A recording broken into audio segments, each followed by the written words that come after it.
मुश्किलों से भाग जाना आसान होता है। मुश्किलों से भाग जाना आसान होता है। हर पहलू जिंदगी में इम्तिहान होता है। मिलता नहीं कुछ, मिलता नहीं कुछ। हारने वालों को ज़िंदगी में या डरने वालों को ज़िंदगी में कुछ भी कह सकते हैं, लेकिन लड़ने वालों के कदमों में ना, डरने वालों के कदमों में जहान होता है। तो काफ़ी सुंदर तरीके से एक बार फिर से most important series, most important question की सीरीज ऑन इलेक्ट्रिसिटी। लेकिन एक बात जान लीजिए यहीं पे, इसको शुरू करने से पहले, क्योंकि जब मैं लेक्चर पढ़ा रहा था, जैसे मैंने ओम्स लॉ पढ़ाया, तो लास्ट में मैंने कुछ आपको क्वेश्चंस करवाए। जब मैंने कॉम्बिनेशन ऑफ रेजिस्टेंस पढ़ा, उसके लास्ट में कुछ क्वेश्चन। फिलहाल तो कॉम्बिनेशन ऑफ रेजिस्टेंस की तो अलग से एक वीडियो भी आई थी क्वेश्चन राउंड वाली, ठीक है। इलेक्ट्रिक पावर करवाया, उसके भी लास्ट में बेस्ट न्यूमेरिकल्स, और अभी जो लेटेस्ट हीटिंग इफेक्ट पढ़ा है उसमें भी थोड़े बहुत न्यूमेरिकल्स दे दिए थे, एक दो न्यूमेरिकल्स। तो देखो मैंने क्या करा था ना, फिजिक्स में मेरा एक रहता है कि लेक्चर में टॉपिक पढ़ाओ, उसके बेस पे क्वेश्चन करो, ताकि बच्चे का माइंड खुले। इसलिए काफ़ी इंपॉर्टेंट क्वेश्चंस हम पहले से कवर कर चुके हैं, फिर भी 5 to 10 क्वेश्चंस बचते हैं। और मेरे ख्याल से और वैरायटी ऑफ क्वेश्चंस आपको अगर मिलेंगे तो आपका फ़ायदा होगा, आपके लिए बेनिफिशियल होगा। तो कॉपी पेन निकाल के बैठें, जितने भी क्वेश्चंस होंगे, मैं गिन नहीं रहा, कुछ आपको बता नहीं रहा कि मैं 8 करवाऊँगा, 10 करवाऊँगा, जितने भी बन सकते हैं, जितने भी मुझे इंपॉर्टेंट लगे, वैरायटी लगे, उतने मैं करवाते जाऊँगा, आप लोग करते जाएंगे, ठीक है। तो जैसे यार एक क्वेश्चन तो मुझे बताओ, अगर मैं आपसे बोलूँ कि if the heating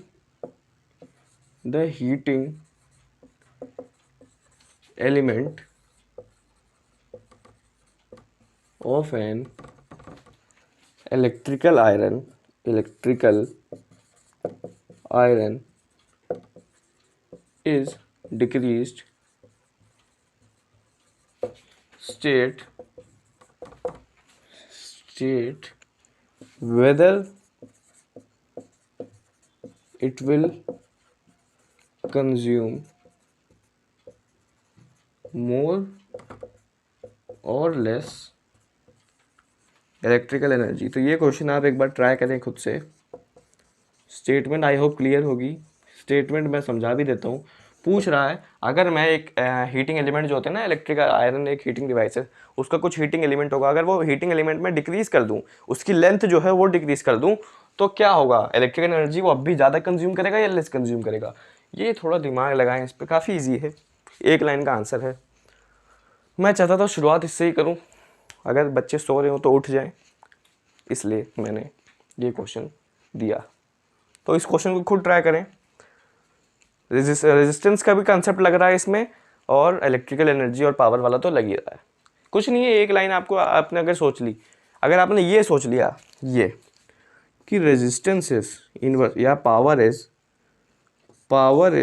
inversely proportional to resistance, अगर आपने ये लाइन सोच ली और यहाँ इसको रिलेट कर दिया तो निकल जाएगा काम। If the heating element of an electrical iron is decreased by length, या बाय लेंथ समझ लो कि मतलब उसकी लेंथ डिक्रीज कर दी। अब देखो, किसी भी चीज़ की लेंथ अगर इतनी थी तो इसकी रेजिस्टेंस कुछ होगी। अगर मैं लेंथ डिक्रीज कर दूं, क्योंकि रेजिस्टेंस डायरेक्टली प्रोपोर्शनल लेंथ से, तो उसकी रेजिस्टेंस घट जाएगी।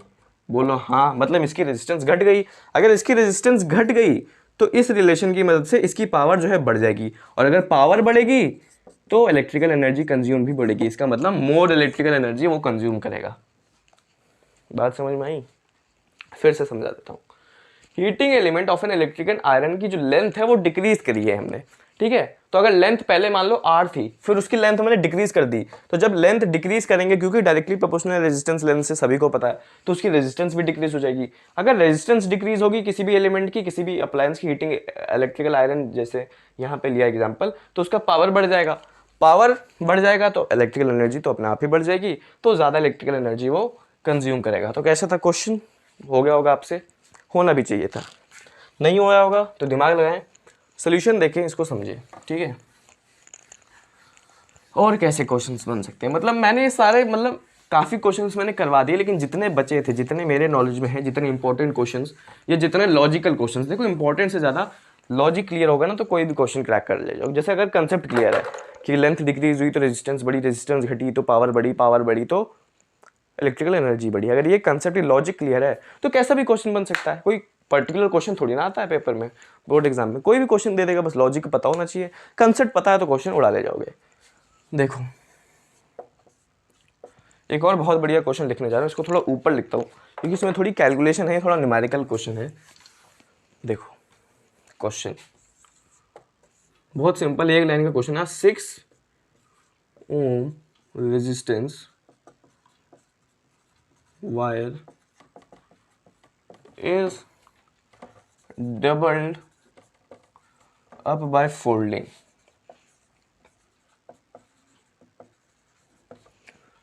Calculate new resistance। कर सकते हो तो कर लो।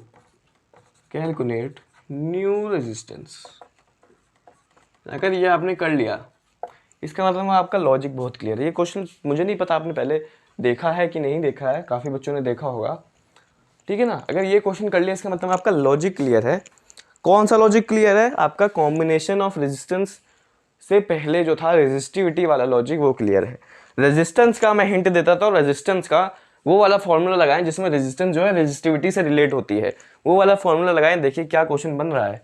लेंथ जो है डबल हो गई है, लेंथ डबल हो गई है, फोल्डिंग करी है हमने। फोल्डिंग का कंसेप्ट भी समझा लिए। मान लीजिए कोई भी चीज़ अभी तो मेरे पास है नहीं यहाँ पे कोई, मान लीजिए चलिए यही बुक है, ठीक है, ये बुक इतनी लेंथ की थी, ठीक है, इतनी लेंथ की थी, इसको मैंने फोल्ड कर दिया, इसको मैंने ऐसे फोल्ड कर दिया और डबल कर दिया, ये मतलब है इसका।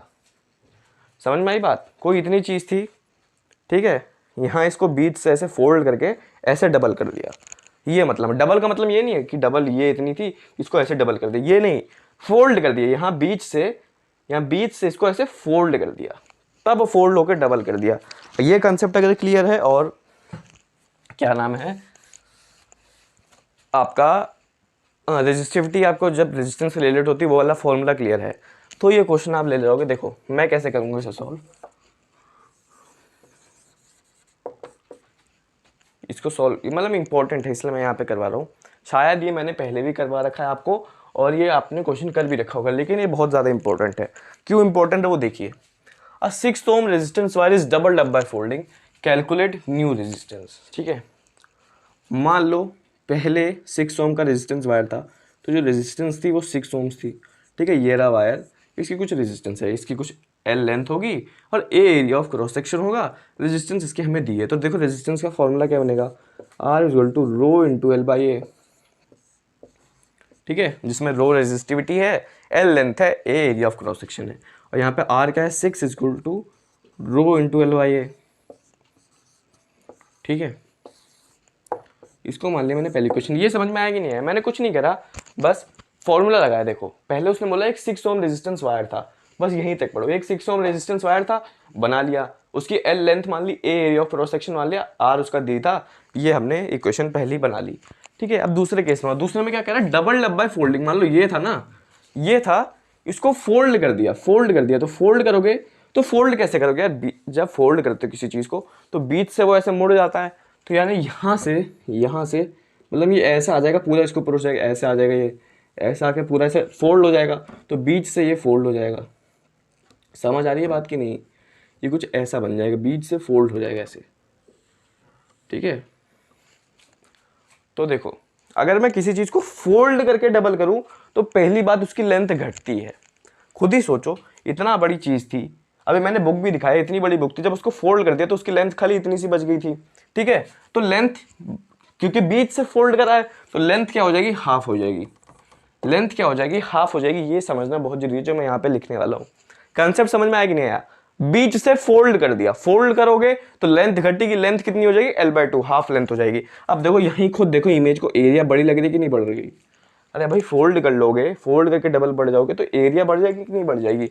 एरिया देखो बढ़ गई, यहाँ पे एरिया 2A हो जाएगी, डबल हो जाएगी। इसका जितना एरिया था उसका अगर फोल्ड कर दोगे तो लेंथ हाफ हो जाएगी, एरिया डबल हो जाएगी। रेजिस्टेंस का फॉर्मूला आप लगाओ, resistance is equal to rho into L by A. Resistance हमें नहीं पता, यही तो निकालना है, न्यू रेजिस्टेंस, ठीक है। रो तो रो ही रहने दो। एल क्या हो गई, एल यहाँ पे हाफ हो गई, एल यहाँ पे हाफ हो गई, और ए क्या है, 2A हो गया। तो ये मेरे ख्याल से बनती है आपकी दूसरी इक्वेशन। अगर ये दोनों इक्वेशन क्लियर हैं तो अब तो कुछ नहीं बचा। एक बार फिर से देख लो ये क्लियर है कि नहीं क्लियर है। ये क्वेश्चन मैंने पहले भी करवा रखा है, शायद मैं जब लेक्चर पढ़ा रहा था, लेकिन मैं चाहता हूँ ये क्वेश्चन आप अच्छे से समझ लें, ठीक है ना, क्योंकि इस क्वेश्चन के मुझे पता नहीं ऐसा फील आ रहा है, आने के बहुत चांसेस है। बहुत ही शानदार लॉजिक लग रहा है इसमें, ठीक है। बात समझ में आई कि नहीं आई? फोल्ड करा, लेंथ हाफ हो गई, फोल्ड करने के बाद एरिया डबल हो गया। रटना नहीं है, समझना है, क्योंकि काफ़ी बच्चों के रट के चले जाएंगे, ठीक है, रट के चले जाएंगे कि अच्छा अच्छा इसमें दूसरे वाले केस में एरिया डबल हो जाता है और लेंथ हाफ हो जाती है। लेकिन अगर मैं बोलूँ डबल अप बाय फोल्डिंग की जगह डबल अप बाय लेंथ लिख दूँ, अब क्या करोगे? अब मैंने ऐसा वायर था ना तो इसकी लेंथ को डबल कर दिया, ये दूसरा केस बन गया।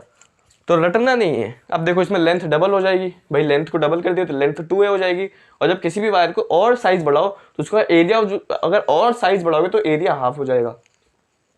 तो रटना नहीं है, समझना है चीज़ों, कंसेप्ट लगाना है, ठीक है। अब इन दोनों इक्वेशंस को डिवाइड कर दो, डिवाइड करोगे तो बनेगा r/6, ठीक है, rho into L/4a into a by rho into L. Rho into L से रो इंटू एल कटा, इस ए से ये कटा, यहाँ बचा r/6 इज इक्वल टू 1/4। तो यहाँ से आएगा r इज इक्वल टू 6/4, और ये कहीं ना कहीं आएगा 1.5 ओम्स। कितना आएगा? 1.5 ओम्स। तो न्यू रेजिस्टेंस कितनी है? 1.5 ओम। भाई 6/4 को एक बार करना, 2 3, हाँ 1.5 ओम आएगा। क्लियर है क्वेश्चन कि नहीं क्लियर है? मेरे ख्याल से क्लियर ही होगा, ठीक है। अब मैंने ये वाला केस बताया, अगर ये वाला केस दे दे पेपर में कि जो लेंथ है वो फोल्डिंग के बजाय लेंथ में ही और डबल कर दिया हमने, तो यहाँ जो दूसरे वाले केस में बनाओगे उसमें लेंथ डबल हो जाएगी और area of cross section half हो जाएगा। तो हर केस को समझना, हर वैरायटी ऑफ क्वेश्चन को अपने दिमाग में रखना है, ठीक है। क्लियर है कि नहीं क्लियर है? क्लियर ही होगा। एक और क्वेश्चन करते हैं, ये वाला केस भी क्लियर होगा। भाई जब लेंथ में डबल कर दिया तो लेंथ ऑटोमेटिकली, भाई लेंथ से तो डबल करा है तो लेंथ तो डबल हो ही जाएगी, और किसी वायर की अगर लेंथ डबल कर देते तो उसके area of cross section half हो जाता है। और इस वाले केस में फोल्डिंग करिए, फोल्डिंग करिए। अभी अगर आप बैठे हो तो कोई पेपर लो, उसको फोल्ड करो, तो देखो कि बीच से जब फोल्ड करते हो तो लेंथ जो होती है हाफ हो जाती है, और देखो उसका एरिया बढ़ जाता है, एरिया 2a हो जाता है। तो सब डेली लाइफ की प्रॉब्लम से दिमाग लगाना, रटना कुछ नहीं है, लॉजिक लगाना है, लॉजिक, ठीक है। आओ अब मैं आपको एक क्वेश्चन दूं कि एक इलेक्ट्रिकल बल्ब है, ठीक है, उसकी रेटिंग है 220 वोल्ट और 100 वोल्ट, ठीक है। मुझसे पूछा रेजिस्टेंस क्या होगी, ठीक है, रेजिस्टेंस क्या होगी, और अगर रेजिस्टेंस पता चल जाए तो इलेक्ट्रिकल एनर्जी निकाल देना, इलेक्ट्रिकल एनर्जी लगा देना, ठीक है, इलेक्ट्रिकल एनर्जी लगा देना। और कंडीशन क्या है? जब 5 बल्ब ऐसे ही ऐसा एक बल्ब है, ऐसी 5 बल्ब अगर मैं 4 आवर्स के लिए यूज़ करूं तो उसकी इलेक्ट्रिकल एनर्जी कितनी होगी। और अगर ये निकाल दिया तो कॉस्ट निकाल देना, रेट मैं दे रहा हूँ 2.46 rupees per unit. Per unit का मतलब मैंने समझाया था, यूनिट को किलोवाट आवर भी लिख सकते हैं, तो पर किलोवाट आवर या पर यूनिट सेम बात है। कमर्शियल चीज़ों में किलोवाट आवर को यूनिट कहा जाता है। क्वेश्चन फिर से समझ लो, स्टेटमेंट नहीं लिखी है।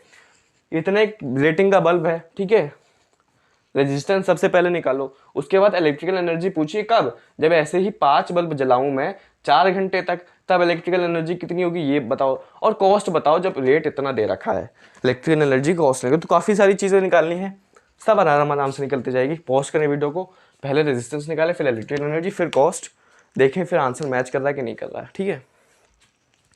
आओ सॉल्व करते हैं। देखो 220 वोल्ट 100 वॉट, ठीक है, तो पीडी क्या है? पीडी मतलब पोटेंशियल डिफरेंस क्या है? 220 वोल्ट, ठीक है। पावर, पावर देखो, पावर दे रखी है 100 वॉट। अब हमें पता है P is equal to V का स्क्वायर बाई R, ये फॉर्मूला हम सभी को पता है। P क्या है? 100, V का स्क्वायर यानी 220 इंटू 220, R हमें निकालना ही है। तो R यहाँ से क्या आ जाएगा? 220 इंटू 220 अपॉन 100,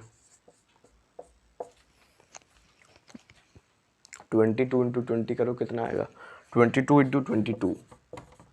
कैलकुलेशंस भी साथ में करते जाइए। यह आएगा अपना 484 ओम्स। कितना? 484 ओम्स। कैसे निकाला? पोटेंशियल डिफरेंस थी 220 वोल्ट, ठीक है, लिख दिया।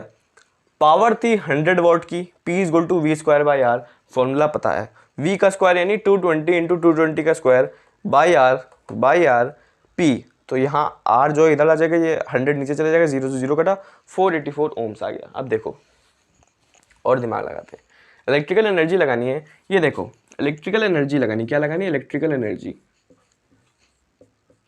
निकालनी है। इलेक्ट्रिकल एनर्जी का फॉर्मूला क्या है, एक बार मेरे साथ बोलो। E is equal to P into T. P हमारे पास है ही। और एक और बात ध्यान रखना, ये जो P है ना, वो होना चाहिए किलोवाट आवर में, और T होना चाहिए आर में। तब इलेक्ट्रिकल एनर्जी किस में आएगी? किलोवाट आवर में, जो यूनिट हमें दे रखी है, ठीक है। अगर जूल में कन्वर्ट करते हैं तो मैंने आपको बताया था कि 1 kilowatt hour is equal to 3.6 into 10 to power -6 joules, -6 joules. ये भी याद रखना, ठीक है, अगर किलोवाट आवर को कभी भी जूल्स में कन्वर्ट करने की जरूरत पड़े तो। अब देखो E is equal to P into T. अब P क्या है? 100 वोल्ट। तो 100 वोट को पहले अगर किलोवाट आवर में करना पड़ेगा तो 1000 से डिवाइड करना पड़ेगा, तो ये आएगा 0.1 किलोवाट, ठीक है। तो E is equal to 0.1 into 4, ठीक है। ये इलेक्ट्रिकल एनर्जी कितने बल्ब की है? सिर्फ एक बल्ब की है, लेकिन हमें क्वेश्चन में 5 बल्ब दिए थे, तो इलेक्ट्रिकल एनर्जी को 5 से मल्टीप्लाई कर दो तो 5 बल्ब की निकल जाएगी, 4 इंटू 5। अब देखो क्या कहेगा, 0.1 इंटू 20 हो जाएगा ये, ठीक है। तो ये हो जाएगा मेरे ख्याल से 2 किलोवाट आवर। 2 किलोवाट आवर है इलेक्ट्रिकल एनर्जी। अब कॉस्ट तो आप आराम से निकाल ही सकते हो, कॉस्ट यहाँ निकाल लेता हूँ। कॉस्ट देखो, कॉस्ट में कुछ नहीं करना, जितनी इलेक्ट्रिकल एनर्जी आपकी आई है उसको रेट से मल्टीप्लाई कर देना 2.46 से, और करके देखते हैं क्या आंसर आ रहा है। कैलकुलेशंस भी साथ में करते जाइए। 4.92 आ रहा है, 4 रुपीज़ 4.92। क्वेश्चन क्लियर होगा, अगर क्लियर है तो वेल डन, ठीक है। क्वेश्चन क्लियर है, वेल डन। क्वेश्चन है ये, सॉल्व कर लीजिए इसे तुरंत। कुछ खास नहीं है इसमें, खाली वैल्यूज कैलकुलेशन करनी है। मैं बता देता हूँ, मैं कैलकुलेशन नहीं करूँगा, लेकिन मैं बता देता हूँ कि इसको कैसे सॉल्व करना है। पहले रेजिस्टेंस निकालिए फर्स्ट केस में, फिर रेजिस्टेंस निकालिए सेकंड केस में। कैसे निकालेंगे सब दे ही रखा है आपको। क्या दे रखा है? PD दे रखा है 220 वोल्ट, पावर दे रखी है, पावर कितनी दे रखी है? एक में दे रखी है पावर 360, और यहाँ 220 वोल्ट ही है PD, और पावर है 840। तो कुछ नहीं, P is equal to V square by R से रेजिस्टेंस निकाल लीजिए। दोनों केस की आपको रेजिस्टेंस निकल जाएगी, फिर उस रेजिस्टेंस को इस वाले फॉर्मूले में पुट करके करंट निकाल लीजिए, या फिर इस वाले में भी पुट कर सकते हैं। मतलब V आपके पास है ही, पावर आपके पास है ही, I आप निकाल सकते हैं। यही ज़्यादा इजी रहेगा, इसमें थोड़ी ज़्यादा कैलकुलेशन होगी। तो खाली फॉर्मूले लगाने हैं और क्वेश्चंस को सॉल्व करते जाना, मेरे ख्याल से ज़्यादा इंपॉर्टेंट। देखो लॉजिक वाले क्वेश्चन जो होते हैं ना, उनमें लॉजिक लगाना होता है। क्वेश्चन सारे ईजी बनते हैं, क्वेश्चन से घबराना नहीं। अगर लॉजिक क्लियर, अगर आप थ्योरी अच्छे से पढ़ी है, अगर थ्योरी अच्छे से पढ़ी है, NCERT अच्छे से पढ़ी है। NCERT को यार कुछ लोग ना वो कर देते हैं, कह सकता हूँ मैं कि छोड़ देते हैं। तो क्या करा करो आप लोग, पहले NCERT पढ़ा करो, उसके बाद उस मतलब कोई चीज़ अगर उससे ना समझ में आए तब यूट्यूब पे आया करो। पहले आप लोगों की एक गंदी आदत, मैंने भी ये नोटिस करी है कि आप लोग खाली यूट्यूब पे रहते हो, यूट्यूब से ही पढ़ते हो बुक्स को या NCERT पर्टिकुलरली। आपको ऐसा लगता है कि उसमें कुछ लिखा ही नहीं। तो क्या है, NCERT को पहले पढ़ो, अगर उसमें कुछ ना, उसमें सब क्लियरली दे रखा है, अगर उससे कुछ ना समझ में आए तब यहाँ पे आओ। अगर जितने क्वेश्चंस यहाँ मिलते हैं अलग मिलेंगे। देखो NCERT के तो मतलब ज़्यादातर इसमें अलग ही होते हैं क्वेश्चंस, तो NCERT क्वेश्चंस भी प्रैक्टिस करो, यहाँ भी प्रैक्टिस करो। जितनी प्रैक्टिस करोगे उतना आपके लिए बेनिफिशियल रहेगा, उतने आपके बोर्ड में अच्छे मार्क्स आ जाएंगे, ठीक है। नॉलेज लेना ज़रूरी है, मार्क्स खुद ब खुद आ जाएंगे। मेरे ख्याल से मैंने हर लेक्चर में लास्ट में कुछ इंपॉर्टेंट क्वेश्चंस करवाए पर्टिकुलर टॉपिक से। फिर मैंने ये थोड़ी सी लाइव मैंने जब बैठा, देखो मेरे साथ हुआ क्या, जब मैं बैठा कि भाई चलो इंपॉर्टेंट क्वेश्चन की सीरीज़ बनानी है तो कुछ इंपॉर्टेंट क्वेश्चंस मैं पहले लिख लेता हूँ ताकि मैं आप लोगों को करवा सकूँ। तब मैंने देखा कि मैंने जितने भी इंपॉर्टेंट क्वेश्चंस हर टॉपिक से बन रहे होते हैं, कहीं ना कहीं उनकी वैरायटी मैंने करवा रखी है पर्टिकुलर लेक्चर में। तो मेरे पास ज़्यादा क्वेश्चन इस लेक्चर सीरीज़ के लिए थे नहीं, लेकिन फिलहाल जितने भी मुझे थोड़े अलग लगे, थोड़े ईजी से लगे, ईजी मतलब थोड़े अलग लगे, जो मुझे लगता कि आपको मुझे बताना चाहिए कि ऐसे ऐसे टाइप के क्वेश्चन भी आ सकते हैं, वो मैं इस सीरीज़ में बना के लाया। तो आई होप आपको अच्छी लगी होगी। ये इलेक्ट्रिसिटी हमारा ख़त्म हो चुका है, यहाँ पे पूरी तरह से इलेक्ट्रिसिटी ख़त्म हो चुका है। तो मिलते हैं नेक्स्ट लेक्चर में, फिर से हंसते हंसते जा रहे हैं, मिलेंगे नेक्स्ट लेक्चर में। नेक्स्ट लेक्चर जब होगा तब मिलेंगे। फ़िलहाल बने रहें चैनल पे, बने रहें, पढ़ाई करते रहें, कमेंट करते रहें, लाइक करते रहें, शेयर करते रहें, और मर्जी हो तो सब्सक्राइब भी करते रहें। फिलहाल मिलते हैं नेक्स्ट लेक्चर में। So that's it for today, bye.